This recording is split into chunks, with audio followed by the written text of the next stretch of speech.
Hey everybody, this is Ryan E. Louie, and this is the Digg series. Hey, welcome everybody. This is episode number 12. Hey, I'm going to begin out with the shout out. The shout out still is, we are still in our Studio Louie members. And I think we accomplished all the way to Adele. So here's my shout out to my next students. It's Ben, Cy, Lucas, Anna, Audrey, and Anna. Hey, thanks you folks for studying at Studio Louie, and hope you're learning a lot as always. Anyway, all right, let's get going here. We are talking about today playing drums on a cruise ship. So let's get started. I've told a lot of these stories to many of my students over these years. One of the greatest experiences about being a drummer is that I got to play drums on a cruise ship. And so you should ask, well, how do you get to be able to play drums on a cruise ship? What does the job require? What do you do? You know, how long does it take? And so we're just going to go over some of those things and what it took to be able to get onto the cruise ship to through the contacts and what my job was and what I got to do. One of my friends, his name is Greg Floor. Actually, he's now a priest, Father Greg Floor, and one of my best friends. He played on a cruise ship gig, and this is back when we were in our late 20s, mid-20s, and he went on a world cruise, played for 4 months, and it was on one of the ships called the Seabourn series out of Norway. It's a Norwegian cruise line. Anyway, he was gone for a while, and then he got back, and he kind of liked it, kind of didn't. And understandable, you know, cruise ship life and playing drums on there or playing or being a musician on there can be questionable at any rate. So they kept his contact information, and so the cruise ship, the Cunard Cruise Line, was looking for a drummer. And so they contacted Greg, see if he knew any drummers. And so he gave him my name. And really great. So, you know, I get these emails, you know, would you be interested in playing drums on a cruise ship? You come highly recommended. And I didn't even have to audition or anything. And so I was teaching at Weber State College. And I needed to end up the school year. So then to fit in the dates of the cruise ship. And so they sent me the dates. I finished everything off. And I was in that transition anyway from moving away from Salt Lake City, Utah. And I was going to go to Carnegie Mellon to go study with Tim Adams. And so I needed to get my place that I'd lived in for 3 or 4 years, my apartment, moved into storage, you know, at the end of the school year. And so that I could put everything away, take a cruise ship gig, come back. I mean, with the cruise ship, the job itself was 4 months. And then I then could get home and pack some stuff and then head off to Pittsburgh. So the cruise ship gig was just really, really, really cool. So they make all these cool, great arrangements as in your travel. Everything is taken care of. So I knew the date that I was going to fly out of Salt Lake City. And but boy, let me tell you, I had to pack up all my stuff. I mean, my old apartment was great. It overlooked the whole city of Salt Lake City, the valley. It had its own garage. And that was like my very first studio.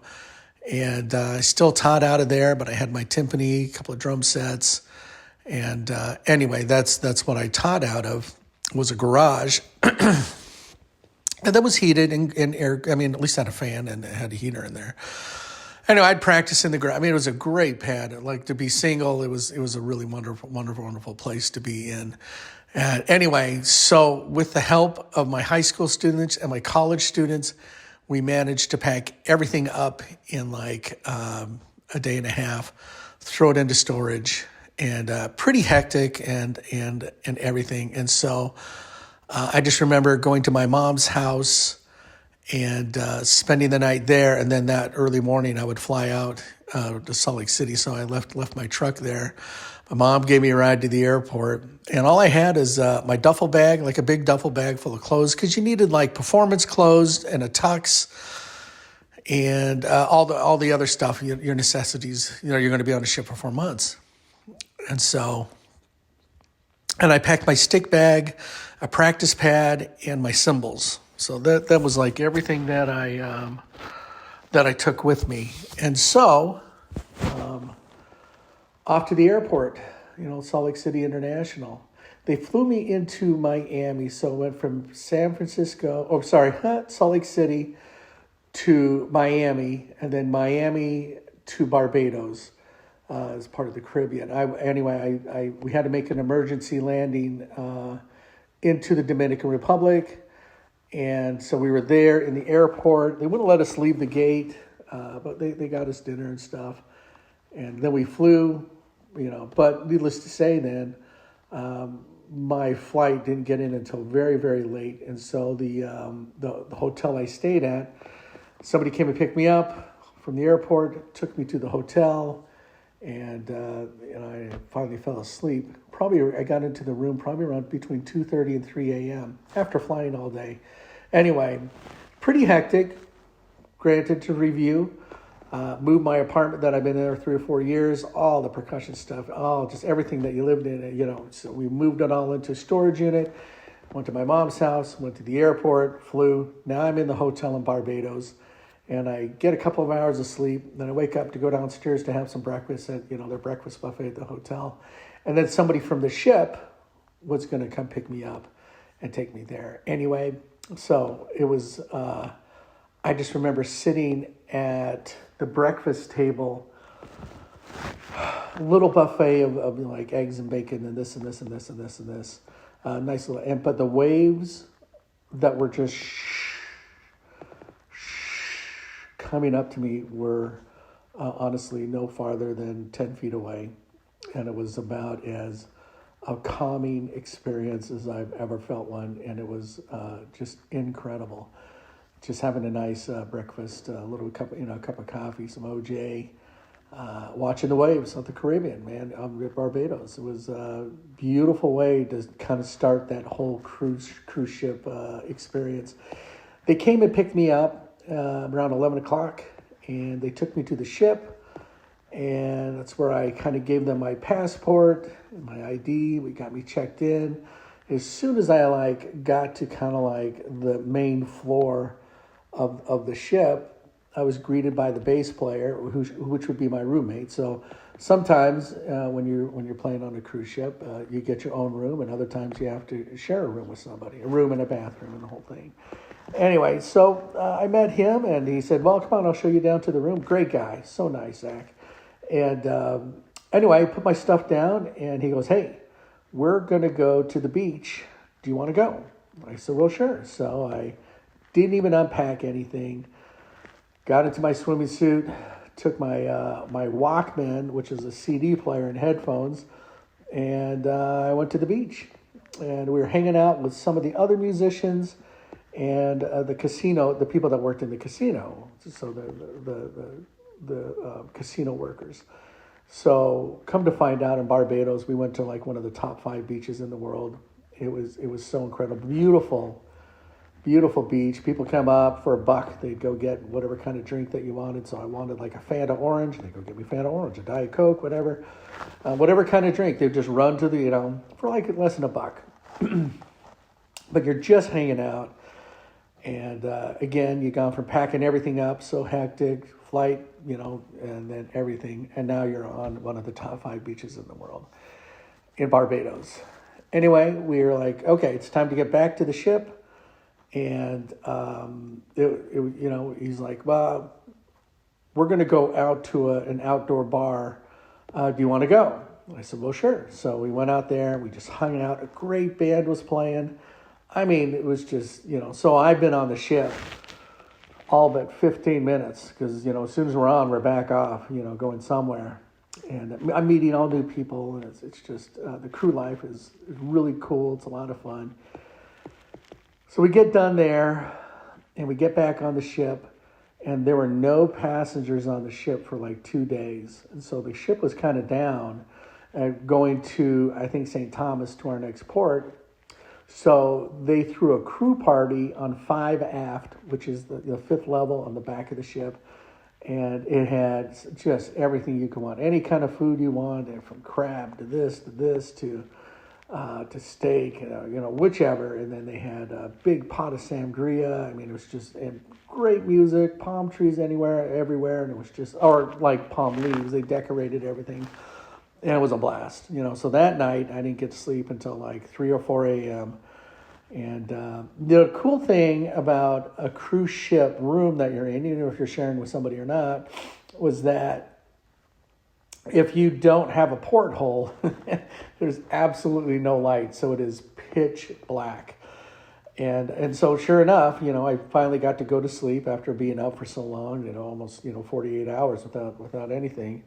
And I got to get some sleep, and we didn't wake up until like, I don't know, 5 or 6 o'clock the next day. Now, granted, we didn't have anything to do because we didn't have any passengers on the ship.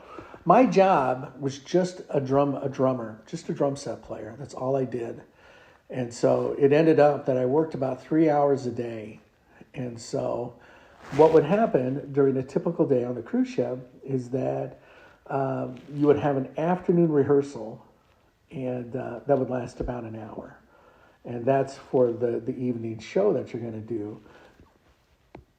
And so anyway, whatever show it was, whether it be doing the music of Shirley Bassey, which is all the James Bond music, or just a jazz set, or another Burt Bacharach medley, or, songs from a Phantom of the Opera, Andrew Lloyd Webber. So there's all these kind of things that you're going to play, but they show up in rehearsal.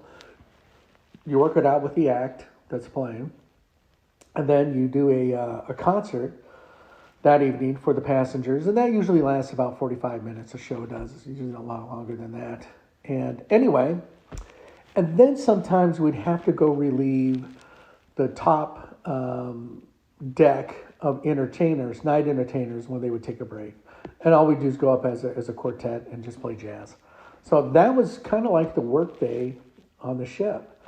We would get various different kinds of shows in every night, once our passengers got on. And so once our passengers did get on, that schedule then came to be. And the rest of the time you spend just hanging out. I mean, whether you're hanging out with guests or you're hanging out with fellow crew members, or you're going in port to see all the sights, just as long as you're back for rehearsal, and then the show, and then the night, then you usually sail away.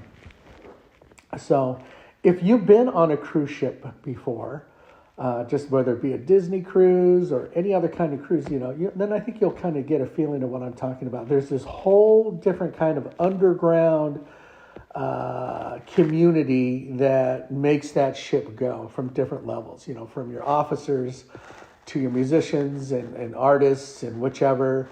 And then the next deck would be like everybody that makes the ship run, from like your stewards, your stewardesses, everything from there, from casino to restaurants, so all the chefs, all the sous chefs, everything like that.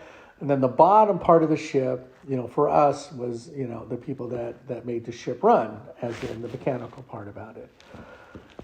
Anyway, so that's kind of like a real overview of my stuff on a cruise ship. Okay, so I started off in Barbados in the Caribbean. We did the Caribbean for about 3 weeks, going from St. Mark's to St. Croix to St. Thomas, and then kind of doing the rounds through the Barbados.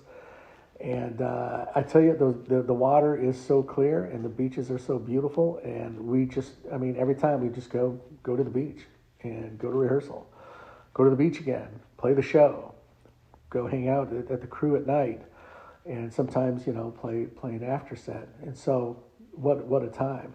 All right, so we're then kind of 3 weeks into it, maybe 2 weeks. So you're getting used to the lifestyle, you're getting used to the hours. And then we cross the Atlantic. So we cross the Atlantic. It took us a full week, and we had passengers on board. So we had shows every night, rehearsals during the day. So you just kind of like on the ship, right? You cross the Atlantic, and it was just a blast. We played ping pong. And it was weird because when you're on the ship, it just kind of sails just on a slight angle. So it just angled out. I mean, you just get used to walking. Everything is just a little slightly angled. It's just the way the wind was going in the current. And anyway, we learned how to play ping pong on an angle, which is really cool. And anyway, we go into Libsyn, the Azores, into Spain, like into Barcelona, into Madrid, Seville.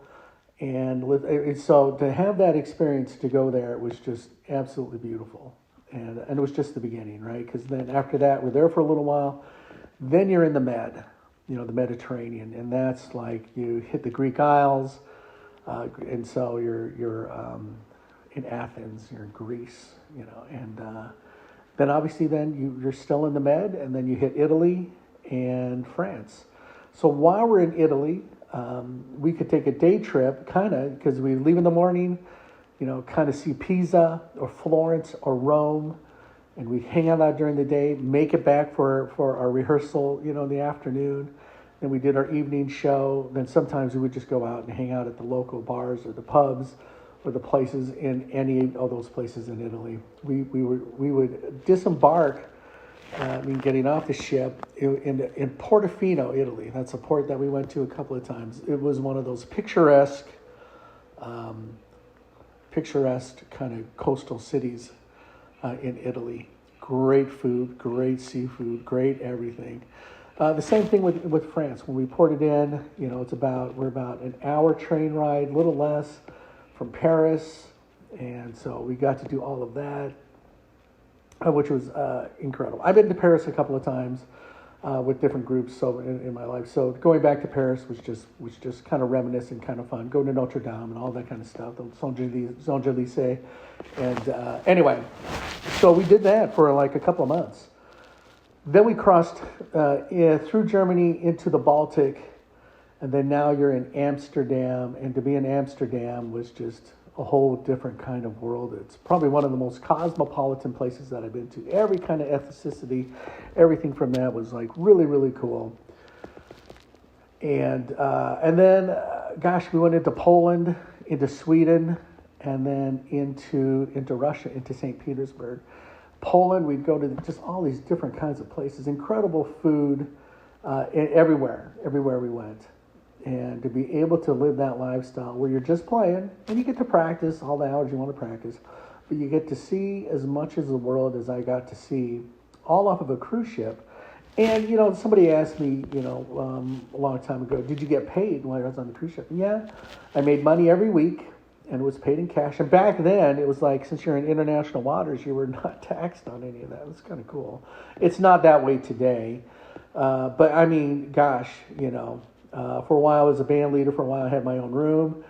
And it was a lifetime experience. Going to Russia, to pulling into where Peter the Great, the statue is. And right across the street there is the Hermitage, which is...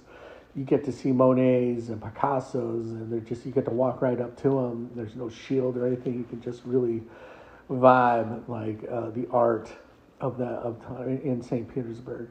Such a rich city, and really back then it was,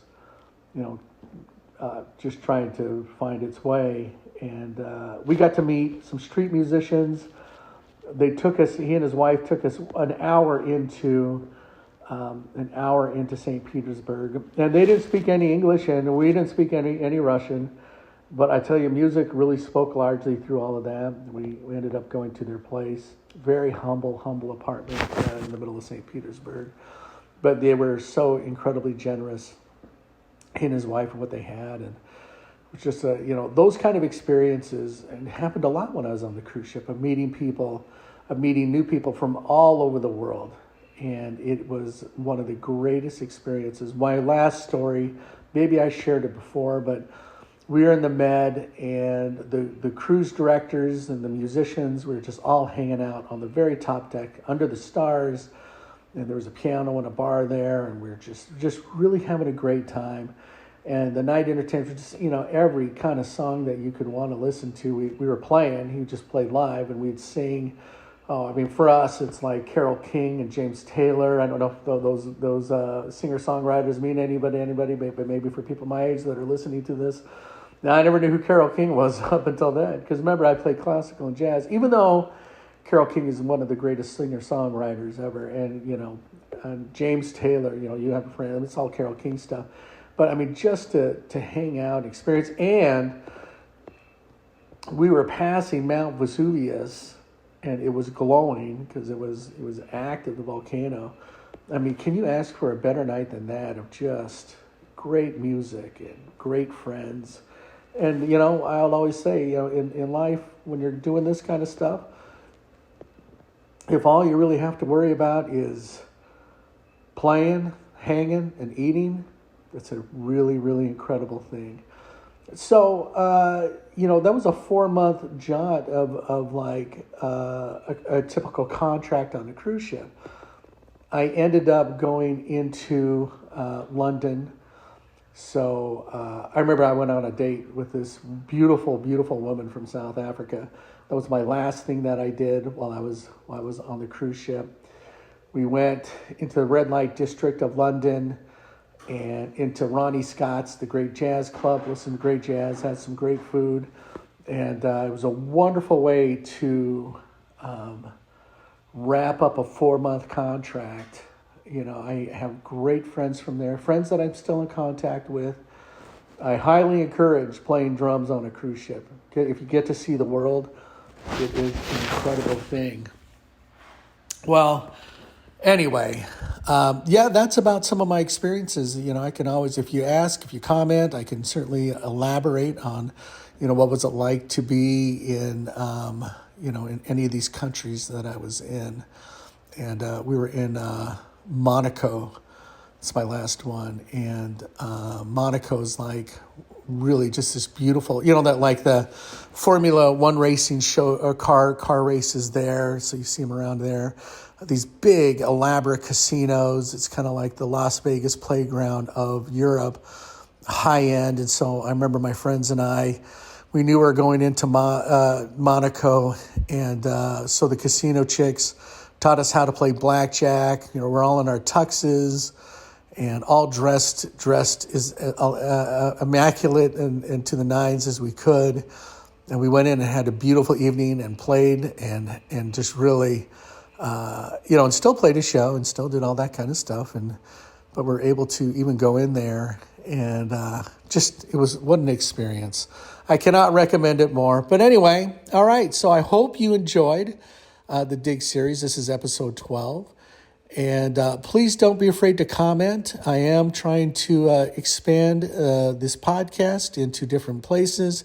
You can always reach it on my YouTube channel, which is Ryan, R-Y-U-N, Louie, L-O-U-I-E, and find it on my website, which is ryunlou.com. Anyway, I will see you next time, and truth.